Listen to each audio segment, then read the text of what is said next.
కర్కాటక రాశి మిత్రులారా, మార్చ్ 2026 రాశి ఫలితాలు మీకు శుభాశుభ ఫలితాలు ఎలా ఉన్నాయంటే, మార్చ్ 26 గ్రహస్థితులు ఎలా ఉన్నాయని చూద్దాం.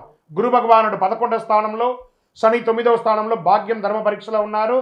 లాభం ఆశలు నెరవేరుస్తారు. రాహు 8వ స్థానంలో ఆకస్మిక మార్పులు.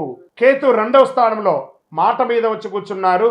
కుజుడు 12వ స్థానంలో వ్యయం దగ్గర కూర్చున్నారు. నిద్ర లేని తరాన్ని కూర్చున్నారు. సూర్య భగవానుడు బుధ భగవానుడు 9-10 స్థానంలో మార్పు. శుక్రుడు 8వ స్థానంలో. ఇది సాధారణ నెల కాదు, మీ భయాన్ని పరీక్షించే నెల. బాగా గుర్తుపెట్టుకోండి, సాధారణ నెల కాదు, మీ భయాన్ని పరీక్షించే నెల అని చెప్పేశారు. ఎంత గొప్ప విషయం అండి ఇది. ఇంకా మరి ఎవరు జాగ్రత్త పడాలి? మీరే కదా జాగ్రత్త పడాలి. సరే, మరి యొక్క పై అధికారం నుంచి గౌరవం ఎక్స్పెక్ట్ చేయకండి. కొంచెం మిశ్రమంగానే ఉంటుంది ఉద్యోగస్తులకి.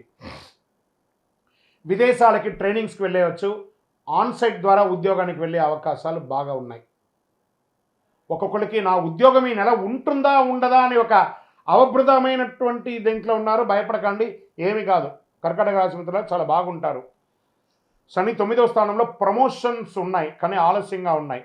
మార్చి 18 తర్వాత మంచి అవకాశాలు ఉన్నాయి. రాహు 8వ స్థానంలో ఆకస్మిక మార్పులు చేస్తున్నారు.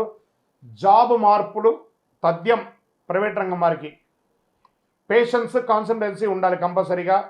భావోద్వేగమైనటువంటి నిర్ణయాలు పై అధికారులు చెప్పగానే ఇమ్మీడియట్గా రాజీనామా ఇవ్వడము, రిజైన్ లెటర్ అంతా ఇవ్వడం అన్నీ చేయకండి.